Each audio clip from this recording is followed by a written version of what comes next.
Charlotte with Share with Charlotte podcast, where emphasis is placed on finding balance in relationships.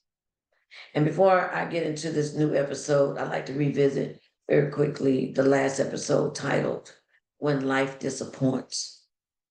Keep it moving. And I just want again to be one of encouragement to anyone out there who's listening, who is still stuck in a place where situation or something occurred in your life that you're still there. Because months and years can pass and you find yourself still in that place. And I want to just encourage you to just keep it moving, move beyond that, find within you because God gives you truly the strength that you need. He equips you with what that is so that you don't get complacent and you don't get stuck in a place and it at that point control you. It defines you. You can move beyond that place so that you can live again and you can build life within you again as you move forward. So now, as I've said that, let me move into this new episode. And that is what dictates your happiness? And it's dot, dot, dot. Peace, please. So my question to you is what does dictate your happiness? What dictates your happiness? And it's a multitude of things that if you ask that to certain people, they're gonna probably give you different answers or responses, and some even the same. Because what dictates your happiness? Is it money? If you think you had all the money, do you think you'll be happy? Do you think it's I want a spouse, I want to be married? You think that woman or that man would dictate your happiness? I want children. I want to be a mother. I want to be a father. Would it be fame? I want to be important. Would it be your job or your work or your business that dictates your happiness? Would it be just being around family? Would it be the fact that you can travel? That you can just go and come as you please because you have that ability, that financial ability to do that? Would that dictate your happiness? Because all of those are things that are created that man has defined on what happiness is to us. And so we're defining this world of what makes us happy. And we use that cliche or not a lot, and that is, are you happy? People have divorced over, well, I just wasn't happy. But when you married, you was happy. But now you're not happy. Your children, yes, you have a state of happiness, but even your children can bring disappointment. You can be happy with your children until you're not. So all those things are in the world, all those things that supposed to define our happiness. But all those things in the world, because they are of the world, that take you to a state of happiness, are also those same very things that can bring you down to your lowest. Happiness. But who don't want to be happy? Of course. We all want to be in a place of happiness. We all want to be in that place of happiness. But you have to understand the state of happiness is a temporary state. It isn't something that's always and forever because you have highs and you have lows. If someone were to ask you in this given point in time, right now, and ask you, are you happy?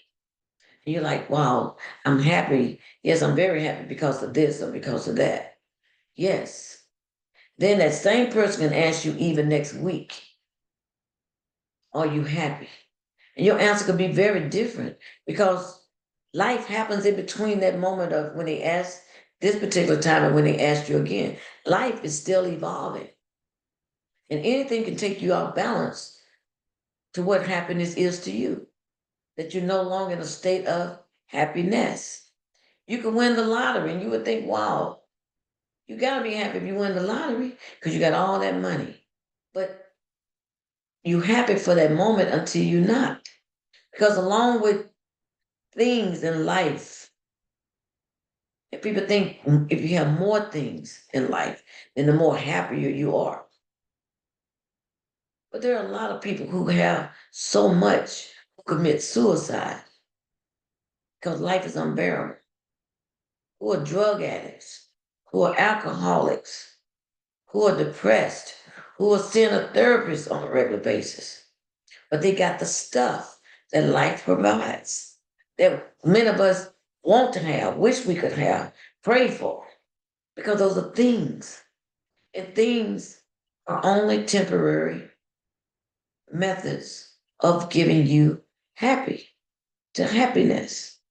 Because they're temporary, the very thing that take you high, or the very thing that can bring you low. And God forbid if you put your happiness in a person, because we're imperfect people, which means we're not going to always get it right. We're going to disappoint on some level. You have your stages of happiness, you have your moments of happiness, but people as a whole, at some point in time, will disappoint your spouse, even though he may be the best of the best. But there'll be moments of disappointment. And then you can find your way back to being happy again. You can be your children. They're not perfect children. It could be your job. It's a great job. I love my job. But you know what? Just as you got that job, you can also lose your job.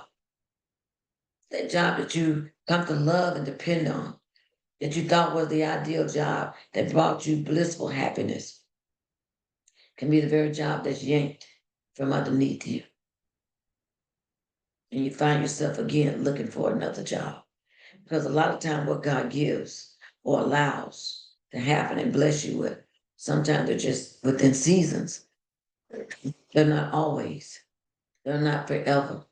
Things aren't forever. And people are not forever.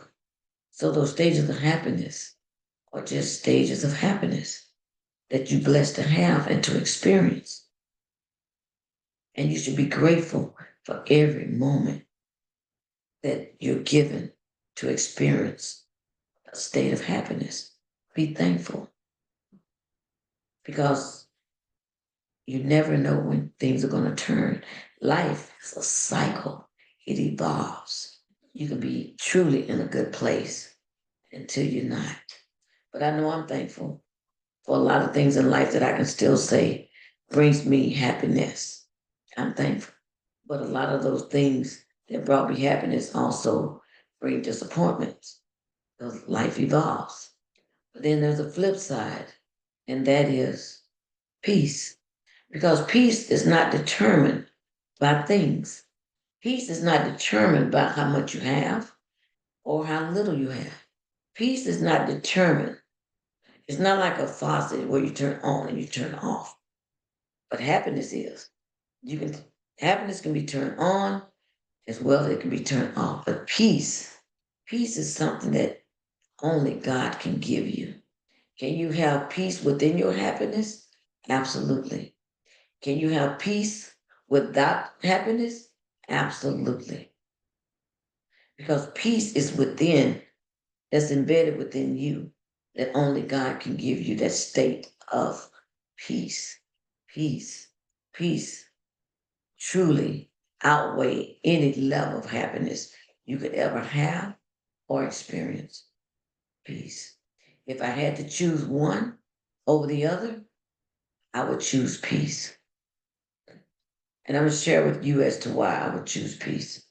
Because I know, first of all, as I stated before, happiness is states of moments of happiness. It can be taken away just like it's given. But the peace that God gives you, He gives for you. And it's internalized in you. And even on your worst day or even your best day, you can have peace.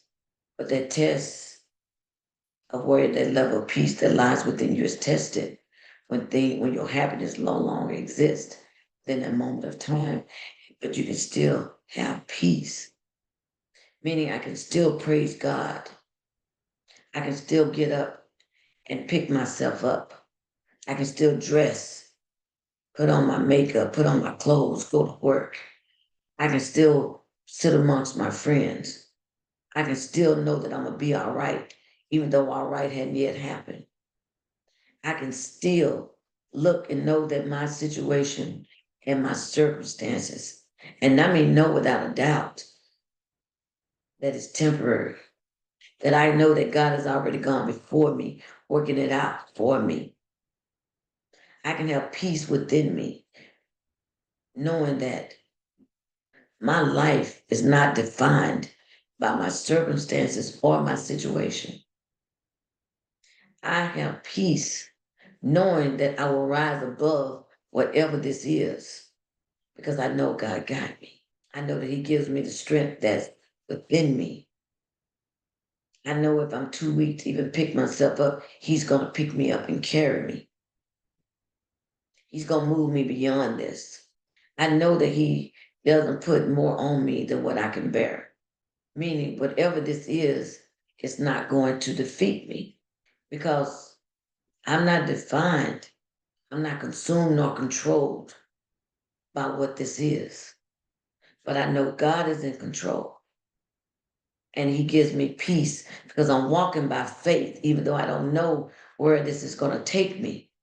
But I'm walking within faith, knowing and within trust, knowing that God is so much bigger and powerful and greater than all of this.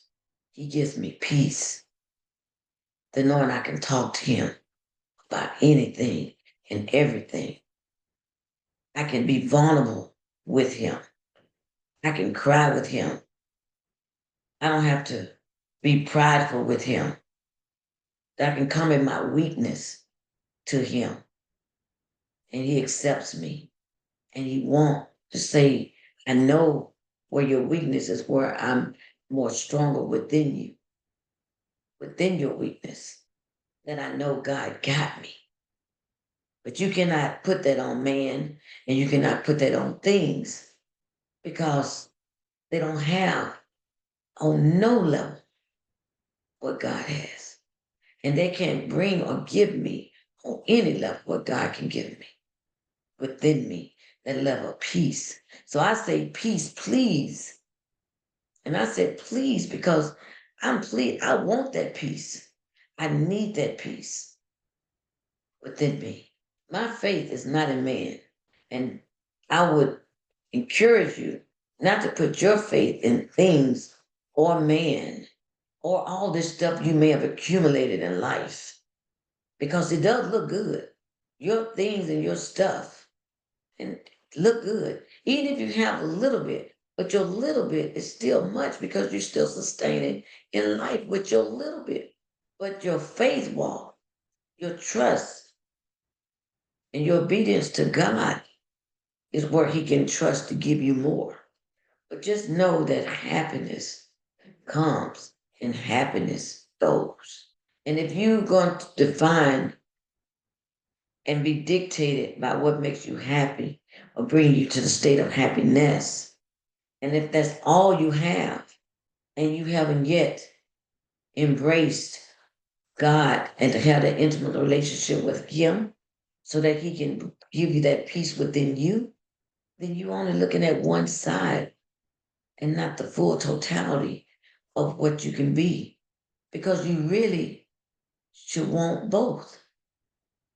You should want to be in that continuation of state of happiness, knowing that it's not always, but just be embrace those levels where God continue to give you those patches of happiness or when happiness shows up in whatever that is. But at the same time, you want that level of peace because even if it's taken away, that you're still good within you because you have peace within yourself. And what more would you want than to have something that's constant and always? I mean, always. I mean, it's always. You take that with you wherever you go, and however comes your way, and whatever comes your way, you have that in you. Because some stuff in life will come crashing down, and it will take you to your knees, or it will take you face down. That your only way is up, that you have to see Him, that you will cry out to Him. And the way you would know that you have that peace because it's a calmness. I know when I go to the country, and we always say, for me anyway, it's like when I'm in the country, I'm saying, it's so peaceful here because you don't have all the distractions, the noise. There's a calmness about it. And that's what God gives you when you know you have that sense of peace that He gives you within yourself. And I've had it. And that is a calmness like no other that's in you, that I'm going to be all right. It's going to be all right. God got this. I trust whatever it is and however He moved me beyond this. I trust Him. However He managed that for me, through me. I trust Him. It's a peace and a calmness that comes over you that's unexplainable. It's hard to explain what that feels like because you just at peace and it feels good. It feels really good. So the question is, what dictates your happiness? And I hope you have more than just what dictates your happiness, and that's all you feel. But I encourage you to seek peace as well in your life so that as life happens and it evolves, that you have peace. Find that relationship with God. Be vulnerable to Him. Seek Him and know that He is waiting. And you'll be amazed at the doors and opportunity God opens for you when you seek Him.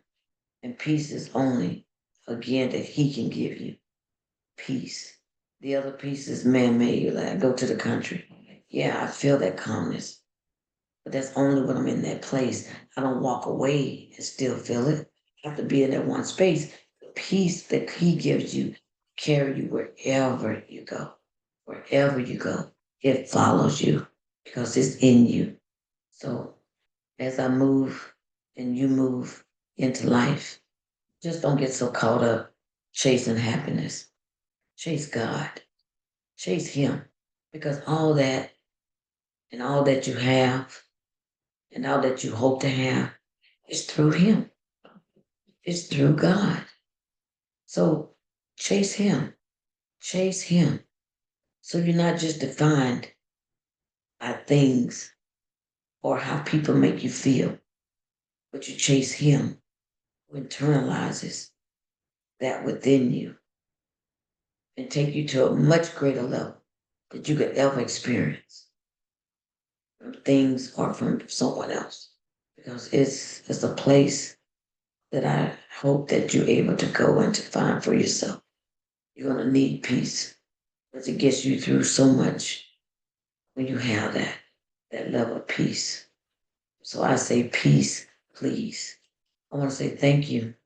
And I hope this podcast has been encouraging to you to not just chase happiness because that's what dictates your life and what you define it to be, a state of happiness, but also seek and chase God, chase after Him for peace. I hope this one has been one of encouragement for you because we're all trying to find that place. It's an imperfect world, crazy, chaotic world, and we're just trying to survive in it, being in our best place, in our best self. I hope you visit my website, www.sherwithcharlotte.com. Find me on YouTube, Spotify, Instagram, Facebook. And I thank you for connecting with me on this episode and being a part of my podcast family. I look forward to speaking with you more. And I hope you join me in my next episode where we have a testimonial and sharing more with finding peace, that place of peace in our life where God truly take you through stages because He's seeking you to find Him. So thank you. And I'll see you in my next episode. God bless.